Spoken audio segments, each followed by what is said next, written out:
In this video, we're diving into the world of TikTok Live. So, have you ever wondered what happens when you tap that screen during a live video? Well, it's like a virtual cheer. So, when you tap on TikTok Live, you get to like the live stream. So, when you double tap, you're not just sending one like but a bunch of them, and you can keep doing it throughout the whole live show. It's cool because you can highlight your favorite moments or show some love to what the streamer is saying. Okay, so here's a little scoop. Not only can you send likes, but you can also see when others are doing it. And guess what?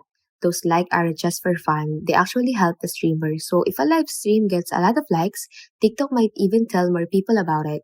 Now, you know the For You page on TikTok, right? This is where you see all the cool and hand-picked videos. Well, the likes you send during a live might just help the video end up there.